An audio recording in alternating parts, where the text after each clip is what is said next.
Ξεκινάμε μια καινούργια σειρά στο κανάλι μας στο YouTube σχετικά με ιστορίες ανθρώπων που έχουν κάτι να πούνε. Και σήμερα θα κάνουμε τον ντεμπούτο μας, ας πούμε, την πρεμιέρα μας, με δύο πολύ όμορφους ανθρώπους από την ΕΔΙΨΟ και συγκεκριμένα από τον Χορευτικό Πολιτιστικό Σύλλογο. Μουσικό Πολιτιστικό Σύλλογο ΕΔΙΨΟ. Είναι ο Δημήτρης και η Ελένη και ο Δημήτρης.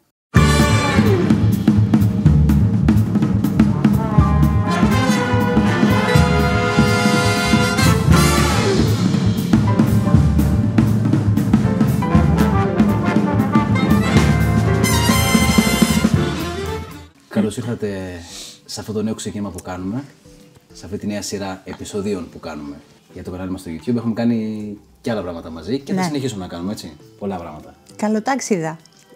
Καλώς σας βρήκαμε και καλή επιτυχία. Λοιπόν, να μιλήσουμε λίγο με αυτό που κάνετε τόσο ωραία. Εγώ σας γνώρισα, δεν έχω 2 χρόνια που σας έχω γνωρίσει και έχουμε έτσι δουλέψει και μαζί. Ναι, το 22. Που κάναμε. 22.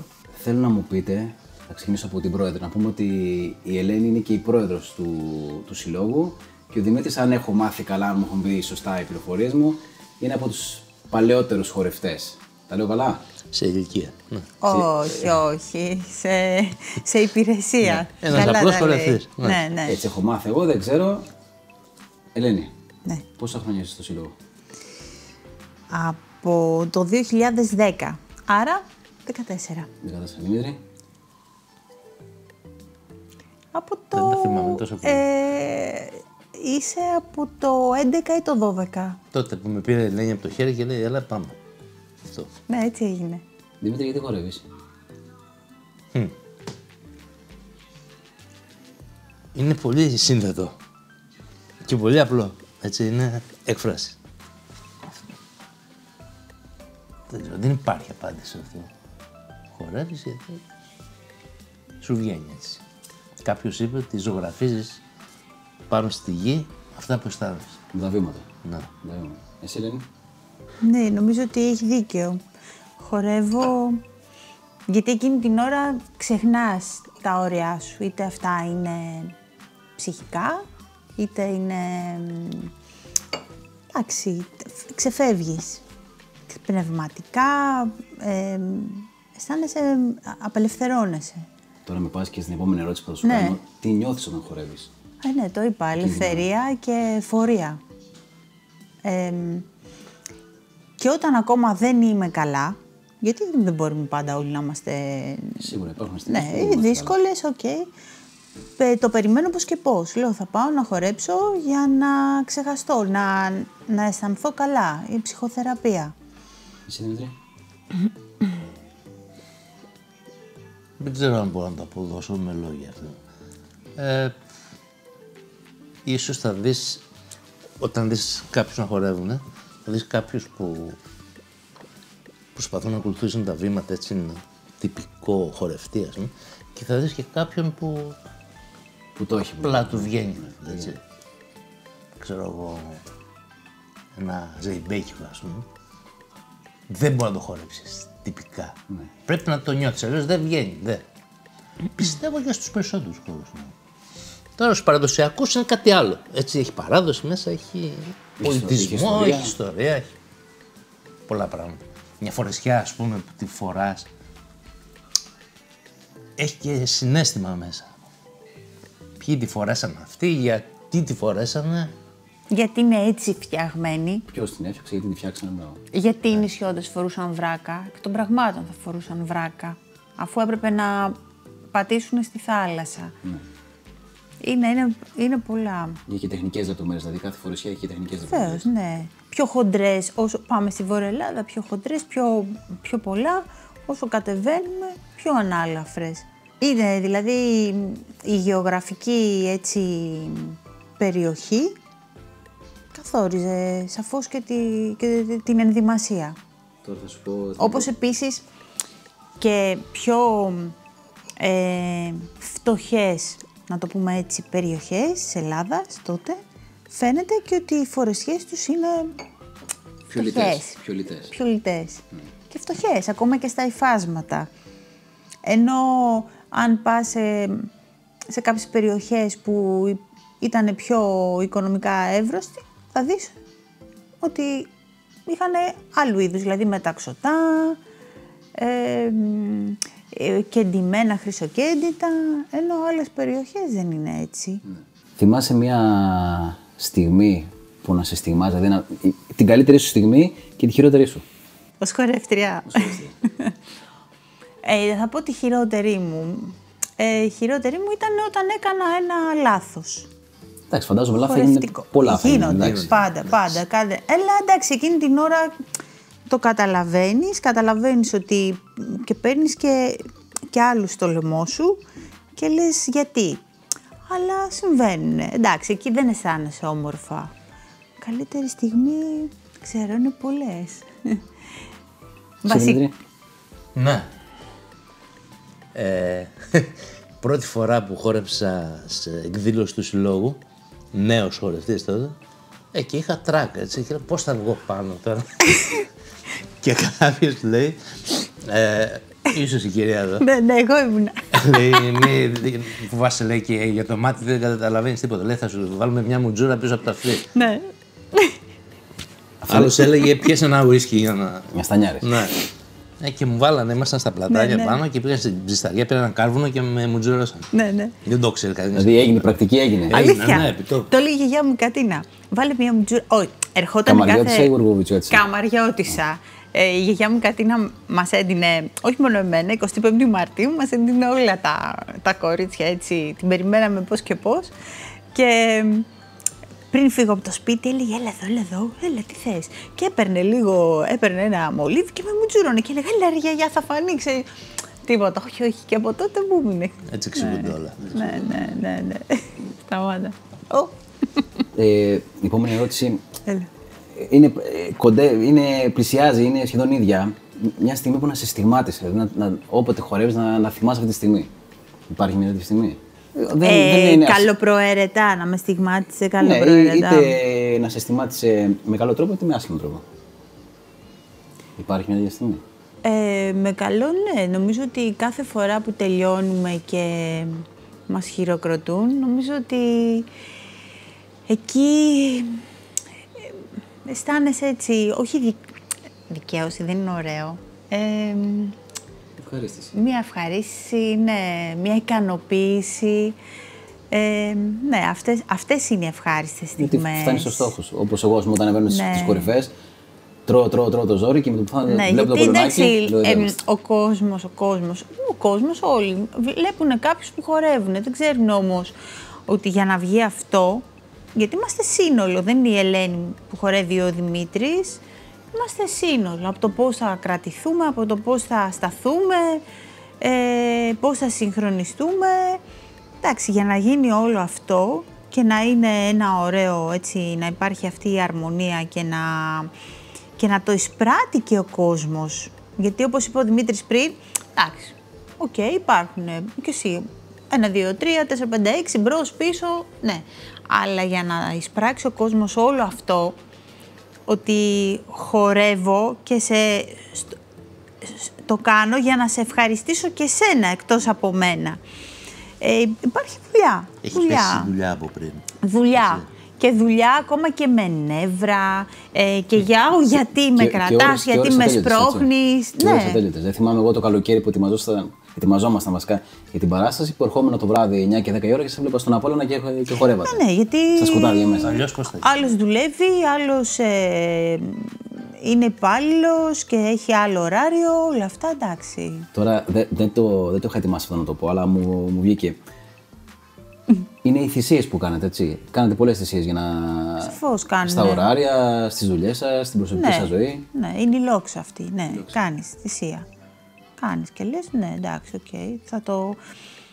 Και τώρα, εμείς 28 Οκτωβρίου είχαμε πρόβα το βράδυ. Πήγαμε, κάναμε πρόβα, γιατί έχουμε μία εμφάνιση 8 Δεκεμβρίου στην Αθήνα, στην UNESCO, και κάναμε πρόβα. Ναι. Άλλος αφήνει την οικογένειά του, το παιδί του. Έχουμε μαμάδες με μικρά παιδιά και βλέπεις όμως ότι έρχονται. Δεν τους σταματάει τίποτα. Για να κάνεις αυτό που αγαπάς, πάντα θυσιάζεις κάτι. Ναι, γιατί το αγαπάς. Έτσι είναι παντού. Ναι, το αγαπάς. Τώρα θα πάω έτσι λίγο σε πιο στενά χορό. Δημήτρη, θα σταματήσεις ποτέ το χορό? Άμα δεν μπορώ να περπατήσω. Μόνο τότε, έτσι. Εδώ με ένα χέρι είμαι και πάω στις πρόβες και εντάξει, πιάνομαι πίσω για να μην... Μην το λες αυτό. Ένα χέρι τώρα είναι προσωρινά. Μετά θα στρώσεις. Ναι. Εσύ, Ελένη? Ναι, νομίζω μόνο όταν δεν θα με βοηθάει η σωματική μου, έτσι, δεν θα με βοηθάνε τα πόδια μου, αλλά στο σπίτι μου θα χορεύω. Εντάξει. Θα είσαι σαν και αυτές τις γιαγιάδες που πάνε στα πανηγύρια και χορεύουν. Εννοείται, τέτοια θα είμαι. Όχι απλά, όπως βλέπουμε κάποιες γιαγιάδες που σηκώνονται και έτσι θα γίνω, έτσι, ακριβώς έτσι. Ωραία, πάμε λίγο σε πιο τεχνικά ζητήματα. Αν έρθω εγώ τώρα και πω ότι ξεκινάω χορό. Εντάξει, δεν μπορεί να γίνει τώρα αυτό άμεσα. Λέμε ότι αν έρθω εγώ και το κάνω, τι γνώση θα αποκτήσω? Τι γνώση αποκτάει κάποιος που ξεκινάει τώρα να χορεύει? Ανεξάρτητα να το πω καλύτερα, από... όχι γνώσεις και δεξιότητες. Τι δεξιότητες θα αποκτήσει? Εντάξει, αυτά έρχονται με το χρόνο. Ναι. Ξεκινάς από αρχάριο, σιγά σιγά, δεν υπάρχει να χορέψεις, ας πούμε, Δεξιότητες. Ικαριώτικο. Ισορροπία. Θα αρχίσεις να τελειοποιείς, ας πούμε, το ρυθμό σου, γιατί κάποιοι χοροί που θέλουν άλλο κράτηματα είτε στον αέρα είτε διπλοπατήματα πιο γρήγορα. Αυτά όλα σιγά σιγά δουλεύονται. Δεν θα πας και κατευθείαν θα χορέψεις πεντοζάλι ή κάτι έτσι δύσκολο. Θα ξεκινάνε σιγά σιγά, υπάρχουν στάδια. Και είναι και μια μορφή γυμναστικής καλή, έτσι. Χάνεις. Σαφώς, Οι θερμίδες πάνε αέρα. Ναι. Αλλά εντάξει, μέσα από το χώρο θα μάθεις. Γιατί κρατιόμαστε έτσι και όχι αλλιώς.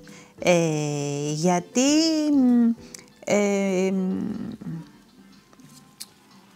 τι άλλο να σου πω. Γιατί χορεύεται αυτός ο χορός τότε? Υπάρχουν χοροί πασχαλινοί, υπάρχουν χοροί αποκριάτικοι, χοροί χριστουγεννιάτικοι, του γάμου, χοροί, ας πούμε, έτσι, τα μυρολόγια, ξέρω εγώ, όλα αυτά. Ο κάθε σκοπός, ας πούμε, να το πούμε και μουσικά, έχει και το σκοπό. Οπότε μέσα από το χορό, τον παραδοσιακό, αποκτάς γνώσεις αρκετές. Ήθη, έθιμα, γεωγραφικές γνώσεις, πολλά. Πάρα πολλά. Τώρα θα πάμε στα δικά σου, Ελένη. Είπαμε ότι είσαι και πρόεδρος του συλλόγου. Βέβαια, έχω τον τίτλο. Πώς από μια απλή χορεύτρια που ξεκίνησες στον χορό, πώς αποφάσισες να ασχοληθείς με τα διοικητικά και λίγο τα πιο, δεν θα πω σοβαρά πράγματα, θα πω τα πράγματα που συνήθως δημιουργούν και εντάσεις και γκρίνιες και ευθύνες πολλές, να γίνεις πρόεδρος, να μπεις στο διοικητικό και να γίνεις πρόεδρος? Χωρίς να φανεί εγωιστικό, θεωρώ ότι μπορώ να προσφέρω και να βοηθήσω. Από αγάπη, σίγουρα. Τώρα οι εντάσεις και όλα αυτά που είπες προηγουμένως είναι φυσιολογικό. Οι μονάδες, είμαστε μονάδα, η κάθε μονάδα λειτουργεί διαφορετικά, έχει το δικό της τρόπο σκέψης. Απλά προσπαθούμε να συνεννοηθούμε για συγκεκριμένο σκοπό. Οπότε εκεί εγώ θα κάνω ένα βήμα πίσω, ο άλλος επίσης. Όπου χρειαστεί μπορεί να κάνουμε και ένα και δύο βήματα περισσότερα. Εντάξει, υπάρχουν δυσκολίες, αλλά και πάλι δεν θα ήταν ωραίο και να μην υπάρχουν δυσκολίες. Ναι, δεν θα έχει το πίπερο που λέμε. Και εντάξει, για την ώρα και για όσο ακόμη, θεωρώ ότι θα προσπαθώ. Λάθη σίγουρα θα κάνω. Και σίγουρα θα έχω κάνει. Και είναι κάτι που το λέω και στα παιδιά, ότι αν είναι κάτι, πείτε το μας, πρόεδρος, είναι εκτελεστικό όργανο. Είναι και τυπικό όργανο, πρέπει να υπάρχει αυτό. Είναι εκτελεστικό όργανο, είναι υπηρέτης. Ο πρόεδρος είναι αυτός που θα πάει πρώτα εκείνος, είτε είναι στην παρέλαση, είτε είναι σε μια περιφορά, είτε οπουδήποτε. Και μετά να έχει την απέτηση να έρθει ο Δημήτρης ή ο Φώτης. Εντάξει, είναι ένας τίτλος, είναι ακόμα για ένα χρόνο ακόμα πόσο είναι. δεν μου λέει εμένα κάτι. Κάποια άλλη στιγμή θα είναι κάποιος άλλος. Δεν μπορεί και οποιοδήποτε να μπει στη θέση αυτή, έτσι. Σίγουρα, πρέπει να έχει το χρόνο, να έχει τις γνώσεις, να έχει και το χαρακτήρα αυτό που έχει, λέει. Να μπορεί, όπως είπες, στις εντάσεις να το διαχειρίζεσαι. Ακριβώς. Εντάξει, απλά εκείνο που έχω καταλάβει και έχω εισπράξει είναι ότι μα καλός μα κακός, ο πρόεδρος είναι εκείνος που θα τα επομιστεί όλα. Καλά, κακά. Είναι αυτός που φαίνεται πρώτος. Ναι, αυτός είναι, εκεί είναι. Λειτουργεί και ως κυματοθράφστης. Και ο Δημήτρης, αν θέλει κάτι να μου πει έλα δωρση Ελένη, γιατί ξέρω εγώ έτσι. Ναι, θα το πει. Πόσο δύσκολο είναι να τα κάνεις ταυτόχρονα και τα δύο πράγματα? Δηλαδή να είσαι και πρόεδρος και να είσαι και χορεύτρια. Ταυτόχρονα. Τα διαχωρίζεις ποτέ ή δεν το σκέφτεσαι καθόλου? Όχι, το σκέφτομαι. Και εντάξει, δεν είναι δίκαιο να μην το σκέφτεσαι. Ναι. Ο χορευτής είναι ο χορευτής. Και μοιραία ο πρόεδρος με την ιδιότητα του πρόεδρου είναι. Πρέπει εκείνη την ώρα να σκεφτείς, να είσαι όσο πιο γίνεται αντικειμενικός. Να δεις και λίγο πιο μπροστά, να προλάβεις και κάποια πράγματα, να προστατεύσεις το σύλλογο, γιατί και τους χορευτές, γιατί σίγουρα υπάρχουν και πράγματα τα οποία δεν είναι ευχάριστα. Δεν είναι εύκολο και μπορώ να πω ότι την Ελένη χορεύτρια, η πρόεδρος Ελένη, πρέπει να τη βάλει στο τέλος. Ναι. Δηλαδή, πρέπει να ευχαριστηθεί πρώτα ο Δημήτρης και μετά η Ελένη χορεύτρια. Που, εντάξει, τώρα είναι πρόεδρος. Τυχαίνει να είναι πρόεδρος αυτή την περίοδο. Βέβαια, εγώ πρέπει να πω ότι είμαι πάρα πολύ ευχαριστημένη και έχω εισπράξει πάρα πολύ αγάπη. Και θεωρώ ότι όχι μόνο από τους χορευτές, έχω εισπράξει αγάπη και από σένα που δεν σε ήξερα και όμως ήρθες, βοήθησες με τον τρόπο σε 2 εκδηλώσεις και από άλλα άτομα. Με αποχορηγίες, ναι, από τον κόσμο που μας τιμάει. Λοιπόν, και φυσικά ναι, δεν έχω κανένα παράπονο. Και είμαι τυχερή. Δηλαδή νομίζω ότι είμαι τυχερή που μπορώ και το ζω αυτό. Δημήτρη, τι σου αρέσει περισσότερο όταν χορεύεις? Είμαι στο στοιχείο μου. Εντάξει. Αν είναι και οι χοροί που μου αρέσουν, ας πούμε, γιατί δεν μπορεί να σ' αρέσουν όλα, έτσι. Εγώ έχω μια τάση σε Μικρά Ασία, νησιά, τέτοια. Θα χορέψω και Μακεδονία, ας πούμε, αλλά λέω ποια μου αρέσουν πιο πολύ. Το φόρτε σου είναι εκεί. Ναι. Αγαπημένος χορός? Το Χασάκο. Χασάκο, ναι. Εντάξει, κι άλλα. Έχω χορέψει πολλά. Αυτό που δεν σου είπα πριν, ότι η ιδέα να θελήσω να μπω σε ένα χορευτικό γεννήθηκε όταν είδα κάποιες κοπέλες και χορεύανε σε ένα γάμο. Και εγώ που θεωρούσα τον εαυτό μου χορευταρά, λέω, τι είναι αυτό, τι χορεύουν?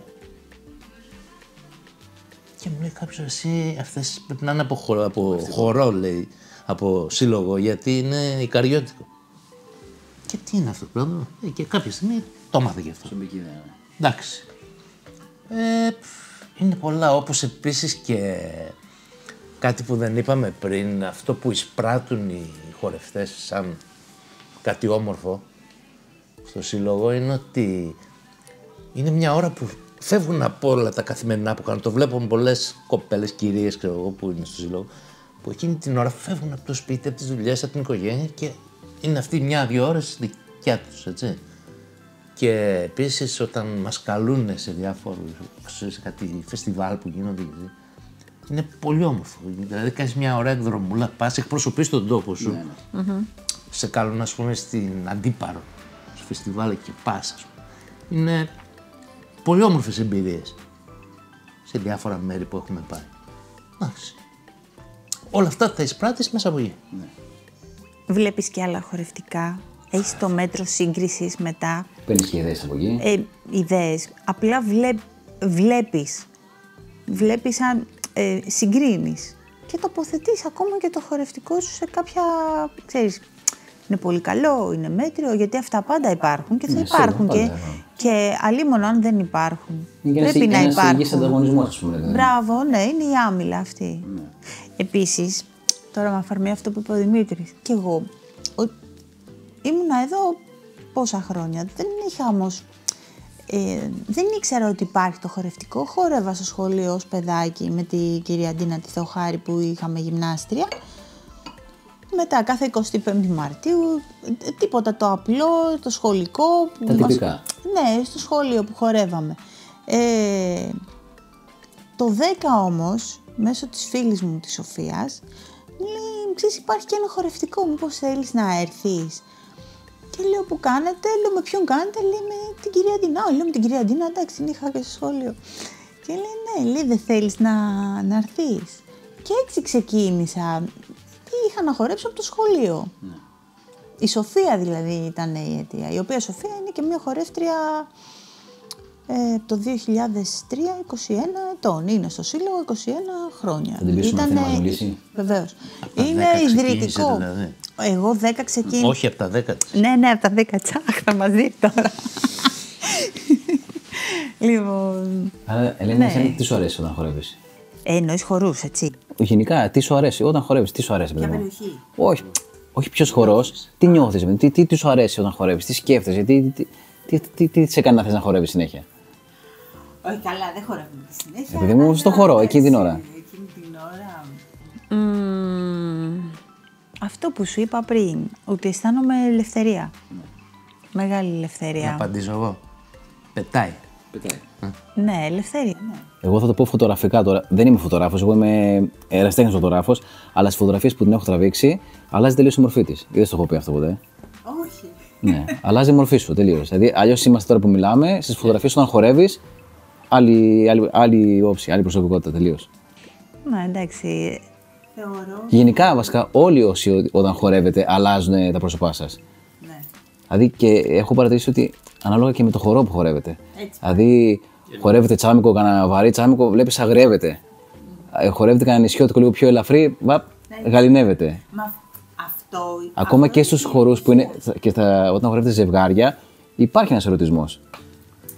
Εσείς μπορεί να μην το βλέπετε, αλλά εγώ, σαν τρίτος που το βλέπω μέσα από το φακό, κάνει μπαμ.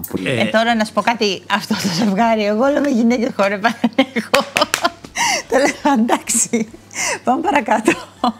Είναι γεγονός ότι δεν μπορεί να πάρει ο δάσκαλος οποιονδήποτε, το Φώτη, ας πούμε, να τον βάλει με την τάδε. Πρέπει οπωσδήποτε να έχει μια χημεία. Να υπάρχει μια χημεία. Εντάξει, γιατί το ζευγάρι πάνω στο χορό θα συνοηθούν για μια φιγούρα που θα κάνουν έτσι και όταν φτάσει στο επίπεδο εγώ με την Ελένη, ας πούμε, με τα μάτια, ξέρουμε τι θα κάνουμε. Ναι. Καταλαβες. Με την Α, ας πούμε, την άλλη τη χορεύτρια, μπορεί να είναι εξαιρετική, αλλά δεν έχουμε αυτή την επαφή. Δεν μπορώ να το κάνω. Δεν υπάρχει αυτή η χημεία που είπα. Ακριβώς. Και είναι πολύ σημαντικό να υπάρχει η χημεία με τους. Γι' αυτό και ο δάσκαλος είναι ακριβώς εκεί έγκυται η μαγιά του. Το να επιλέξει σωστό. Πέρα από το να είναι στο ίδιο ύψος, ας πούμε, να βάλει την Ελένη τώρα με έναν κοντό. Από οπτικής πλευράς. Ναι. Αλλά και. Όχι, και πρακτικά. Δεν μπορώ να γυρίσω. Όταν ο άλλος το χέρι του από πάνω να τη γυρίσει. Ναι. Καταλαβες. Υπάρχει και τέτοιο. Η πρακτικό είναι και πρακτικό. Δεν είναι μόνο προς το εντάξει. Αλλά έχουμε την τύχη και ο Γιώργος.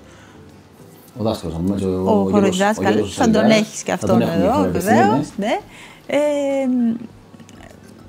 Όπως λέει και ο Δημήτρης, εντάξει, έχουμε την τύχη και μας αλφαδιάζει, μας διαλέγει. Ναι. Αγαπημένος χορός? Αμενά. Ναι. Εγώ συγκινούμαι πάρα πολύ με το κλαρίνο, δηλαδή μ' αρέσει το τσάμικο, να το βλέπω, γιατί είναι αντρικός. Είναι αντρικός χορός, ναι. Ναι, μεν χορεύεται και από γυναίκες, αλλά ο άντρας στο τσάμικο είναι άντρας. Εντάξει. Εγώ θα πω τον μπάλο. Μπάλος, Ναι. Δηλαδή το βιολί και το κλαρίνο διαλέγω, αλλά τον μπάλο, ναι, ο μπάλος. Δηλαδή, θεωρώ ότι... Είναι το φόρτε σου. Ναι. Δεν ξέρω αν είναι το φόρτε μου, αλλά μου αρέσει εμένα. Δεν ξέρω αν είναι το φόρτε μου. Θες να σου πω μια ιστοριούλα μίνι? Εννοείται, τα θέλουμε αυτά. Τα θέλουμε αυτά. 19 χρονών, πρώτη μου εκδρομή με ένα φίλο μου στην Πάρο. Σε μια παραλία έχουμε στήσει τη σκηνή μας.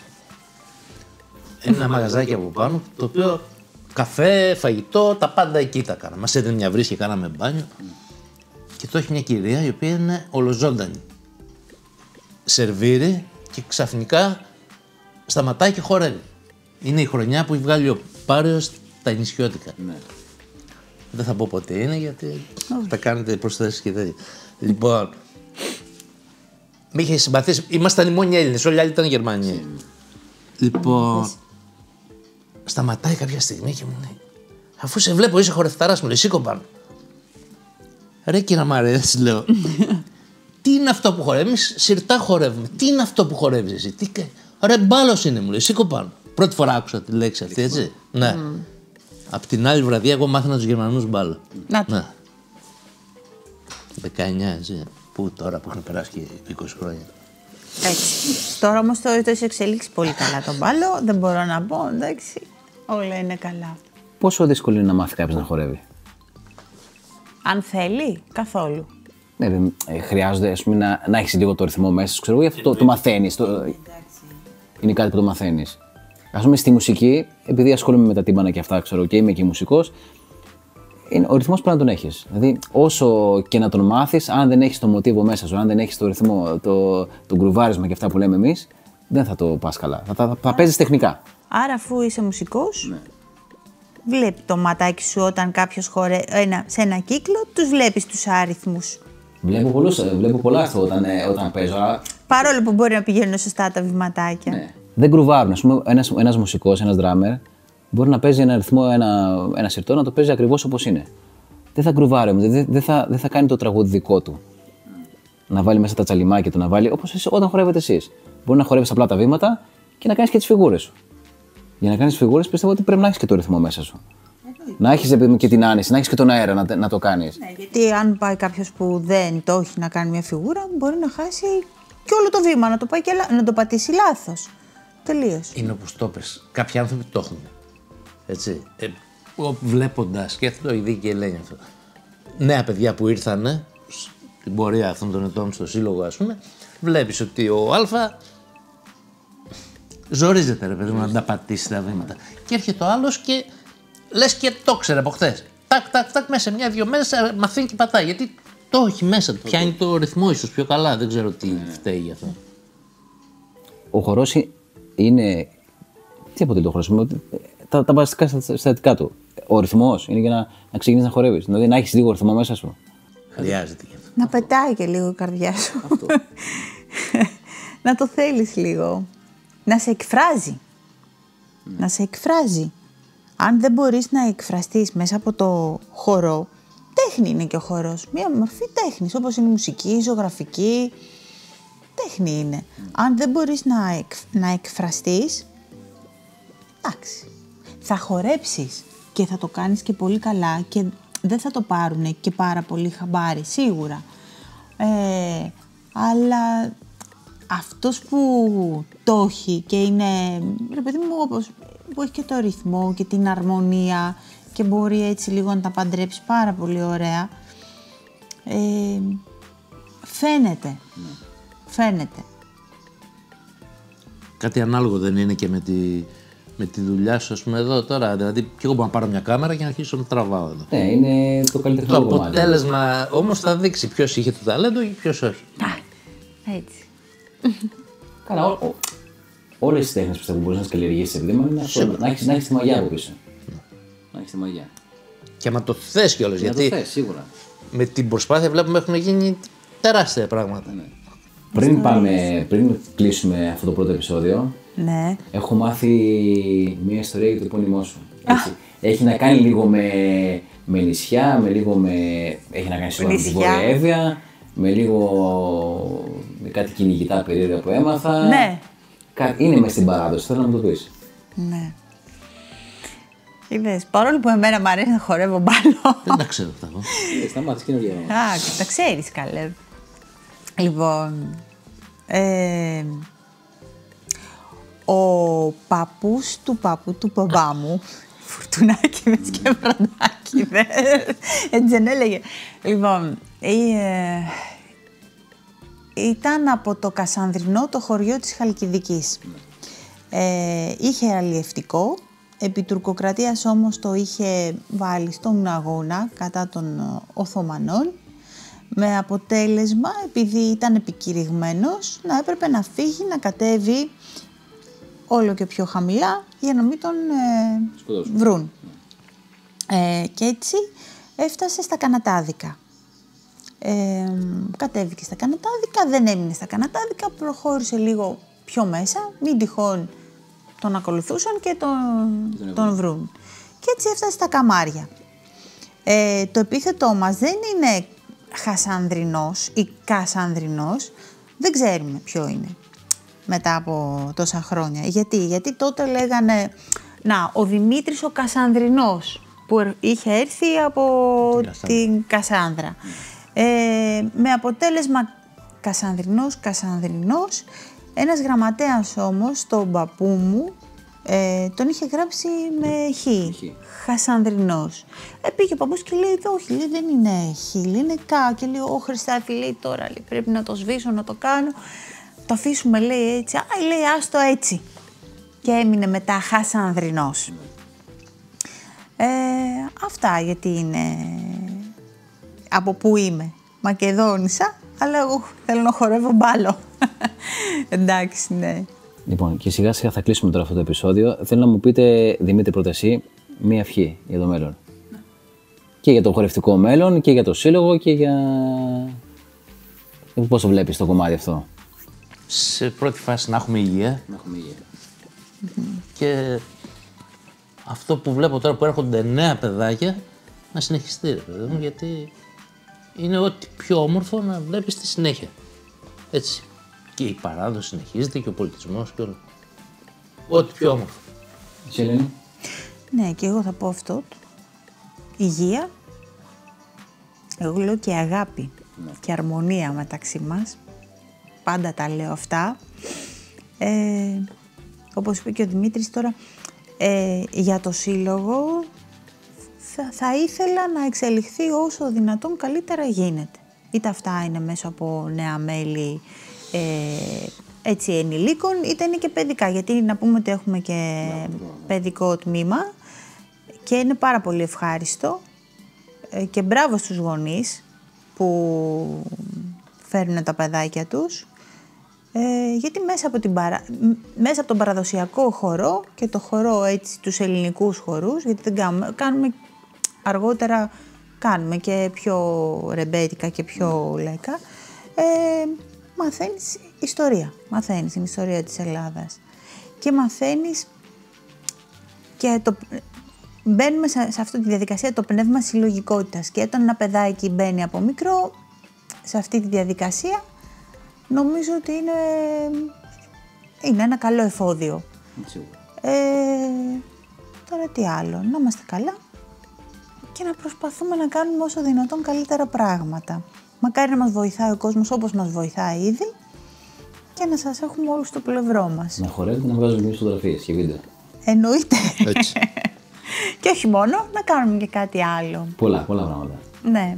Εγώ θέλω να σας ευχαριστήσω για τη συμμετοχή σας σήμερα, σε αυτό το χείρημα που κάνουμε τώρα που ξεκινάμε τα νέα επεισόδια. Θα κάνουμε και άλλα τέτοια, πολλά, και με άλλα παιδιά από το Σύλλογο και με διάφορους άλλους που έχουν να πούνε κάτι, ιστορίες, ας πούμε, Ναι, από την περιοχή μας. Βεβαίως, ναι.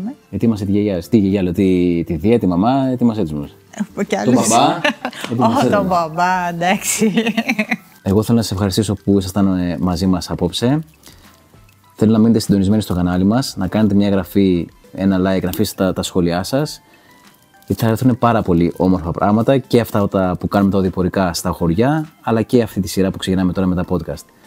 Μέχρι την επόμενη φορά, όπως είπαμε και τα παιδιά, να είμαστε καλά, να χορεύουμε, να ακούμε μουσική και να περπατάμε ψηλά πάντα.